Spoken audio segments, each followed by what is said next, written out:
Bonjour tout le monde, bienvenue à la capsule de l'équipe McGill du Quai Durand Dufour. On n'a pas d'invité aujourd'hui, donc c'est seulement moi et Jonathan. Ça faisait longtemps qu'on n'avait pas fait une revue de marché, on avait quelques petits points de plus finance et bourse à discuter aujourd'hui.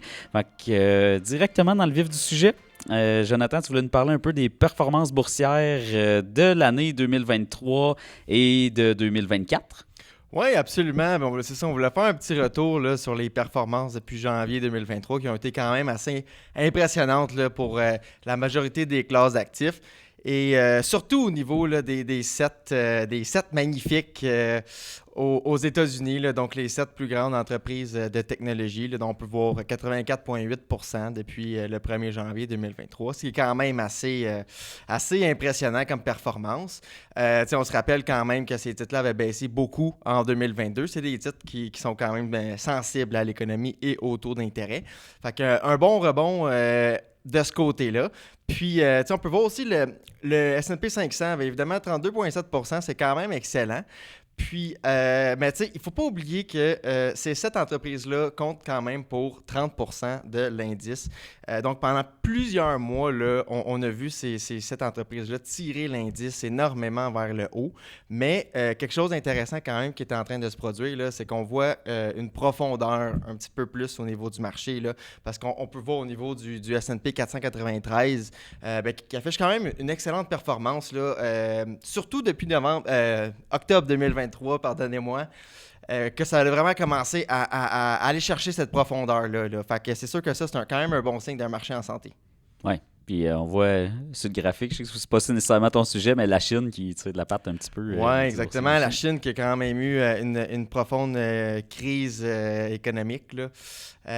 Ensuite, directement au taux obligataire. Donc, les taux obligataires ont commencé l'année en hausse, principalement à cause de l'inflation qui ralentit pas aussi vite que les investisseurs le voudraient ou l'anticipaient surtout.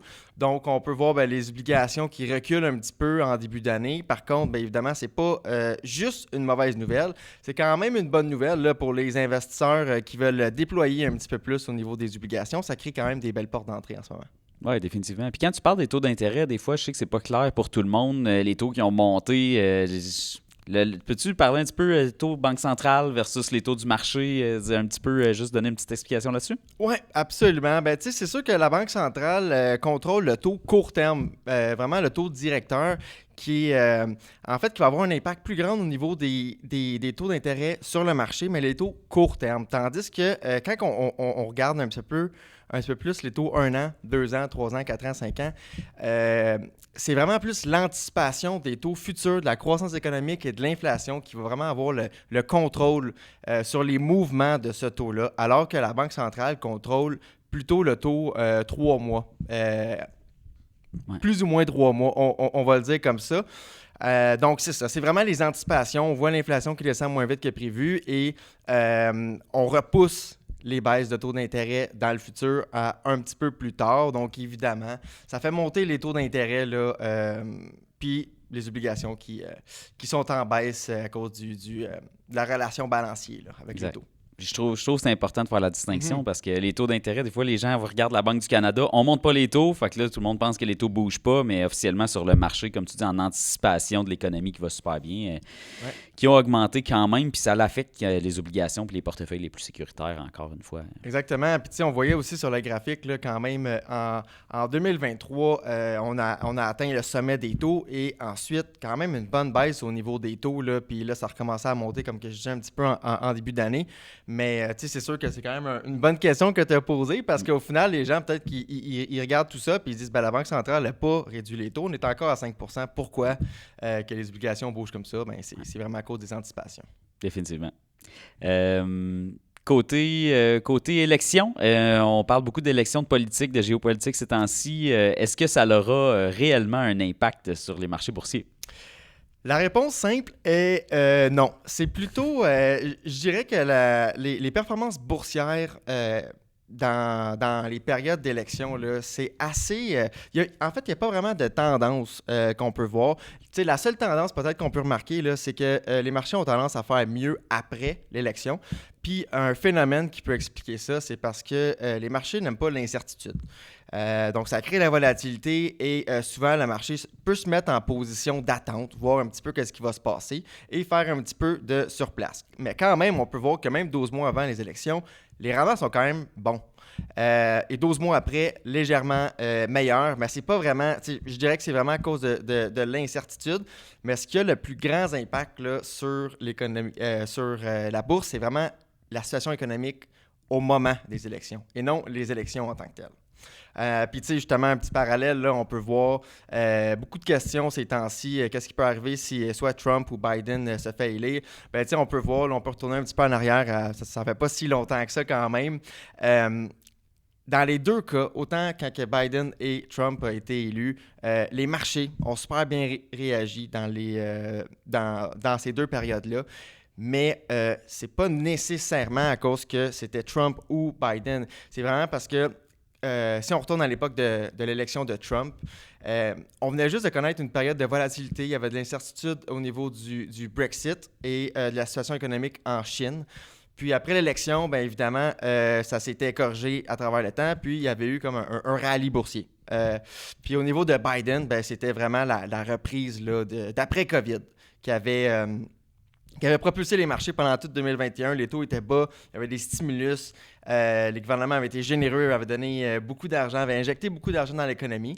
Puis, sur cette dernière diapositive-là, on peut voir là, l'indice PMI manufacturier, vraiment qui démontre là, que suite aux élections, il y avait vraiment eu un regain des niveaux économiques. Là, donc, ce n'était pas nécessairement à cause de l'élection, mais vraiment à cause de la situation économique là, dans ces périodes-là. Ah, les entreprises, ça allait bien, les ventes allaient bien. Mm-hmm. C'est pas juste les élections et grâce au président non plus. Là, les États-Unis, on attribue un peu trop d'importance des fois à ça. Ouais.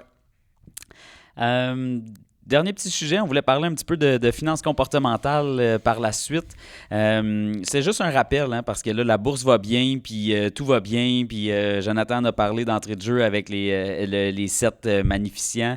La bourse, ça rapporte beaucoup de rendement, mais c'est à long terme, puis il faut être capable de supporter ces fluctuations-là, parce qu'il y a beaucoup de gens, des fois, qui nous disent « Ah, là, je vous dirais que les fluctuations, ça me fatigue plus que d'habitude. Ça fait partie de la game de comprendre sa tolérance au risque. Puis il faut... les marchés, c'est pour ça que ça rapporte des rendements comme ça. Vous le voyez, les sections en rouge là, qui ont été des grosses baisses. Il y a plus de vert, il y a plus de positifs, mais il faut être capable de supporter ces périodes rouges-là pour avoir le droit au vert. C'est comme la clé d'entrée un petit peu au marché boursier. Faut garder ça en tête, hein, malgré que là, on est dans une belle hausse et que ça va bien. On veut juste pas non plus juste avoir des lunettes roses de ce côté-là. Puis c'est ce qu'on dit, en fait, justement, vous avez vu le graphique comme quoi la bourse monte puis que ça augmente tout le temps. Mais en fait, même si on dit que la moyenne, c'est de 10% à la bourse en général par année, le rendement, bien, comme vous pouvez voir dans ce graphique-là, il y a peut-être juste 4 années depuis les années 50 que la bourse a vraiment fait 10%. En général, ça fait pas mal plus ou pas mal moins. Puis la moyenne à long terme finit par faire 10%, mais c'est pas vrai que l'investisseur, sur son relevé, va vraiment avoir un 10% à chaque année. Là. C'est pas vrai que c'est 10%. Là. Il y a une année que ça va être plus 15, puis il y a une année que ça va être moins 8, puis au final, on va faire 10% par année. Donc, le long terme, encore une fois, super important. Et c'est pour ça un petit peu qu'on vous suggère pas de regarder à chaque jour nécessairement le portefeuille, parce que vous voyez là, les deux indices principaux, là, c'est à peu près 55% du temps positif si vous le regardez à chaque jour. Ça, c'est une journée sur deux. Là. Fait qu'il y a une journée sur deux que vous allez dire ça baisse encore, puis il y a une journée sur deux que vous allez dire ça monte aujourd'hui.